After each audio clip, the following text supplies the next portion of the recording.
제목은 야곱의 기도입니다. 야곱은 인류 역사의 풍운하의 대명사입니다. 그 이유는 야곱이라는 사람의 삶이 파란만장한 삶을 살았기 때문에 그렇습니다.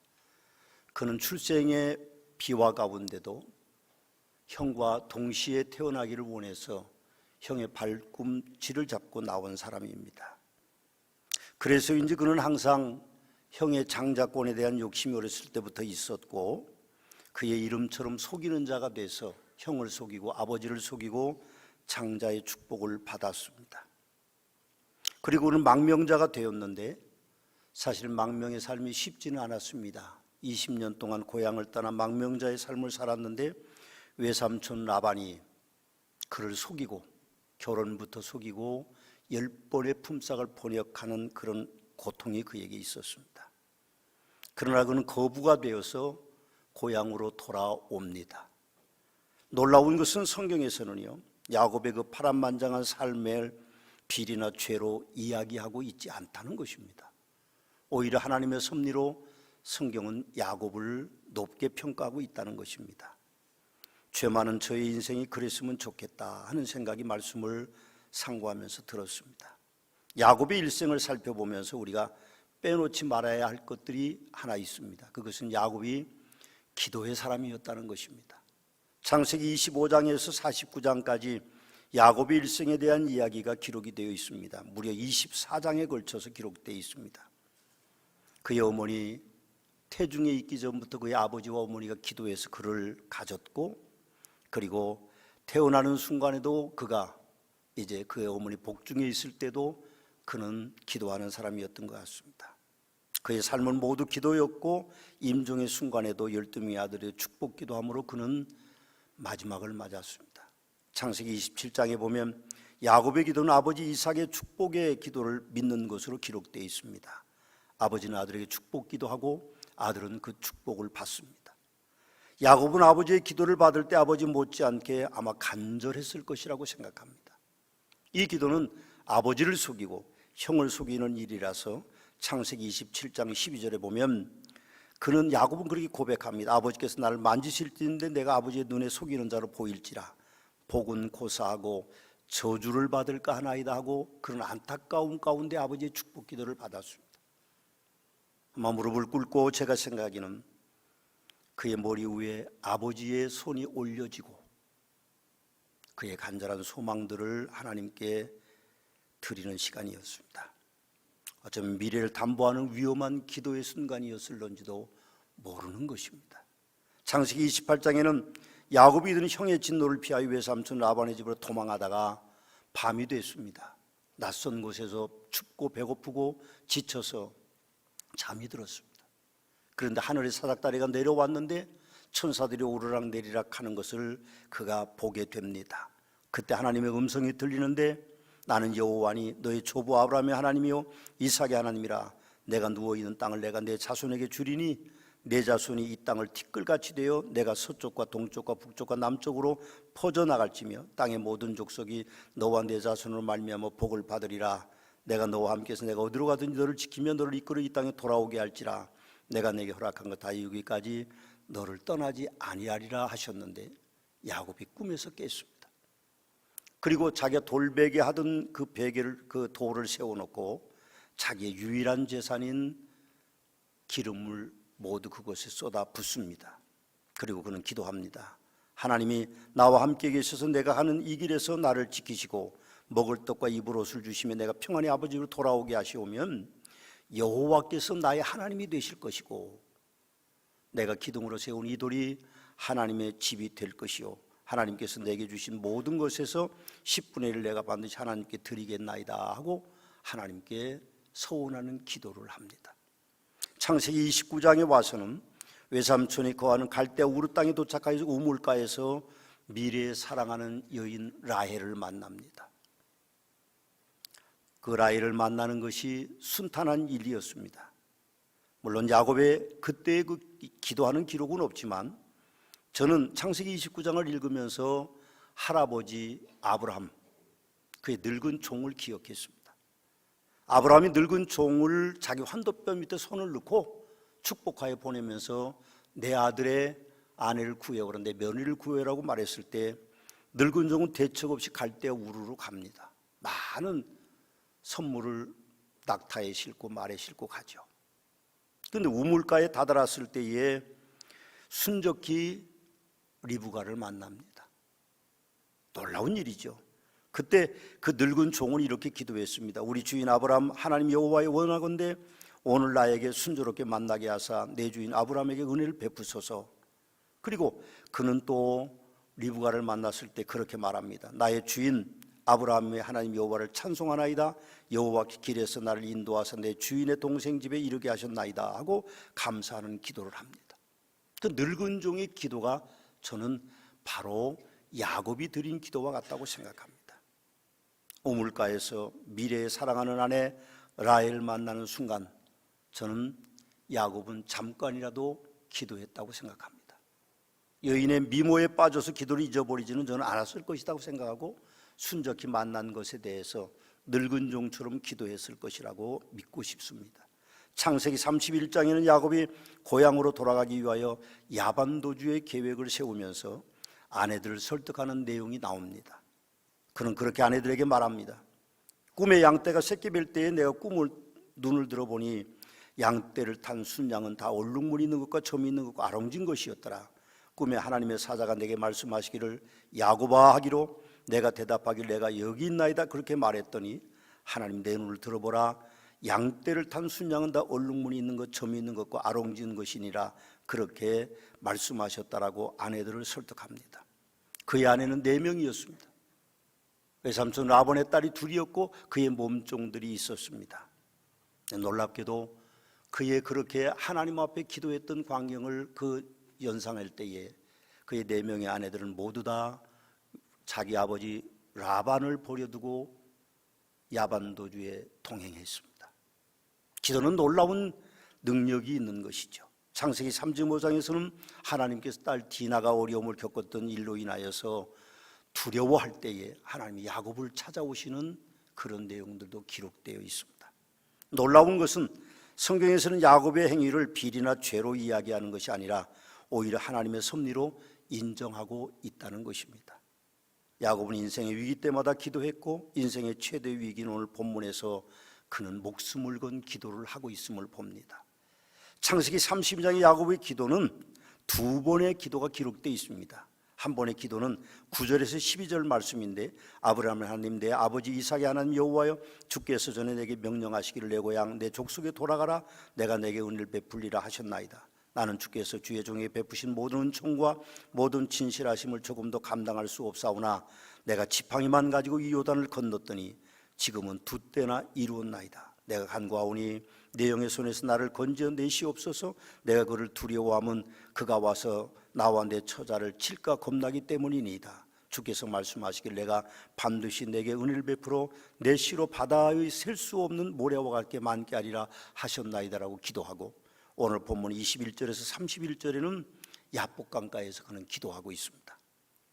야곱은 결자해지의 심정으로 홀로 야복강가에 남았습니다. 물론 그는 아주 약은 사람이기 때문에 사랑하지 않는 아내가 제일 앞에 있고 2번째 있고 3번째 제일 사랑하는 라헬을 마지막에 두고 첫 번째 형이 치면 도망올 수 있도록 하는 약은 수를 쓰고 있지만 그는 야복강가에서 하나님과의 담판을 짓고 있는 것을 우리는 봅니다. 우리 인생에 많은 문제들이 있습니다. 그런 문제가 있을 때 사람에 의해서 해결하려고 하기보다는 하나님의 뜻을 구하는 일들이 중요한 것이고 하나님 앞에 기도하는 일들이 중요하다는 것을 야곱은 우리에게 마지막 기도에서 보여주고 있는 것입니다. 야곱은 20년 전 도망자였던 때 베델의 기도를 아마 기억할 것이고 베델에 갈 수는 없지만 야복강가에서 하나님 앞에 목숨을 걸고 기도합니다. 야곱은 사실 20년 동안 기도에 응답하셨던 하나님과 아브라함과 이삭의 하나님을 기억했기 때문에 엎드렸을 것이라고 저는 생각합니다. 야곱은 인생의 중요한 순간마다 기도하는 사람이었습니다. 저는 야복강가에서 야곱의 기도의 모습을 완전수인 7가지로 기도하는 그 방법과 결과를 찾았는데 첫째는 24절 말씀해 보니까 그는 홀로 남았습니다. 여러분 결국 우리는 그렇습니다. 하나님과 단둘이 문제를 해결하는 것이죠. 아무리 많은 사람들이 어떤 일들을 한다고 하더라도 그 문제의 해결의 방법은 오직 하나님께만 있다고 저는 생각합니다. 야곱은 그래서 홀로 남아서 기도했던 것이고, 두 번째는 24절의 말씀에 보니까 어떤 사람이 날이 새도록 야곱과 씨름했다고 말하고 있습니다. 그만큼 기도는 어려운 것입니다. 왜 야곱이 어떤 사람과 씨름했다고 했을까요? 그 하나님 앞에 기도하는데 어떤 사람이 와서 그와 씨름했는데 날이 새도록 씨름했다는 것입니다. 여러분, 기도는 어려운 것입니다. 우리는 기도하다가 포기한 일들이 많지만 끊임없이 기도해야 하나님이 응답하실 것입니다. 세 번째로 25절 말씀에 보면 자기가 야곱을 이기지 못함을 보고 그가 야곱의 허벅지 관절을 치매 야곱의 허벅지 관절이 그 사람과 씨름할 때 어긋났다라고 그렇게 기록하고 있습니다. 저는 야곱의 기도를 보면서 기도는 고통스러운 것이라고 생각합니다. 여러분, 허리가 끊어지게 기도해 보신 적이 있는지 모르겠습니다. 저는 그런 경험이 많습니다.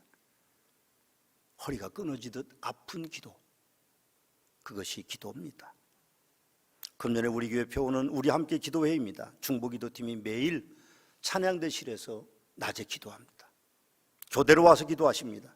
약속된 시간에, 정한 시간에 기도하는 것은 쉬운 일이 아니라 고통스러운 일일 수도 있습니다. 개인의 일도 접고 어떤 약속도 포기하고 하나님 전에 와서 기도하기를 시작하는 것입니다. 여러분, 야곱의 기도는 그만큼 고통스러운 기도였다는 것입니다. 네 번째로 야곱의 기도는 26절 말씀에 보니까 날이 새려고 할 때 나로 가게 하라 할 때 야곱이 당신의 내게 축복하지 않으면 가게 하지 않겠다라고 그를 부여잡고 놓지를 않습니다. 야곱의 기도는 그야말로 하나님께 깡짜를 부리는 기도, 떼쓰는 기도, 예수님의 선하신 말씀에 의하면 강청하는 기도를 하고 있다는 것입니다. 여러분, 우리는 야곱에게서 깡짜 부리는 기도도, 떼쓰는 기도도, 강청하는 기도도 배워야 된다고 생각합니다. 하나님이 간절하게 기도하지 않으시면 응답하지 않는다는 것이죠. 다섯 번째로 27절과 28절 말씀에 보면 네 이름이 뭐냐? 그 사람이 그렇게 묻습니다. 그때 야곱인이다 말하는데 야곱은 속이는 자라는 뜻이고, 그리고 그 사람은 네 이름을 야곱이라고 부를 것이 아니고 이스라엘이라 부를 것이니 이는 내가 하나님과 사람과 겨루어 이기었음이라고 하는 이름을 바꿔주는 일들이 일어나고 있습니다. 야곱의 기도는 삶을 송두리째 바꾸는 기도죠. 그동안에 그렇게 많은 날들 동안 그는 속이는 자로 살았지만 이제는 하나님 앞에 승리자의 삶을 살겠다고 하나님이 그에게 축복하는 기도였습니다. 여섯 번째 기도는 29절 말씀 보니까 야곱이 청하여 이르되 당신의 이름을 알려주소. 그 사람이 이르되 어찌하여 내 이름을 묻느냐고 거기서 야곱에 축복했다고 말합니다. 여러분, 기도는 놀라운 축복을 받게 되는 것입니다. 뭘 기도하십니까? 어떻게 기도하십니까? 중요한 것은 하나님이 우리가 기도하면 들으시고 놀라운 축복을 허락해 주신다는 것입니다. 마지막 일곱 번째로는 30절과 31절 말씀에 보면 그러므로 야곱이 그곳 이름을 브니엘이라 하였으니 그가 이르기를 내가 하나님과 대면하여 보았으나 내 생명이 보존되었다 함이더라. 31절 말씀에 보니까 그게 브니엘을 지날 때에 해가 돋았고 그의 허벅지로 말미암아 절었더라고 기록하고 있습니다. 저는 브니엘을 지날 때 해가 돋았다는 말을 굉장히 감동 있게 느끼고 있습니다. 여러분, 생각해 보면 그것은 야곱의 기도는 절망적인 상황에서도 희망을 가져다는 하나님의 놀라운 축복이 있다는 것입니다. 여러분의 사무에도 브니엘과 같은 축복이 있게 되시기를 주님의 이름으로 축원합니다. 야곱의 기도를 살펴보면서 저는 예수님의 가르침이 떠올랐습니다. 구하라 그리하면 너희에게 주실 것이요 찾으라 그리하면 찾아낼 것이고 눈을 두드리라 그리하면 너희에게 열릴 것이라고 주님은 그렇게 말씀하셨습니다. 하나님께서 서문학교의 목사인 저에게 부임한 지 10년이 되던 1993년 어느 토요일 저녁 설교 준비하는데 저에게 영감을 주셨습니다. 저도 놀랐습니다.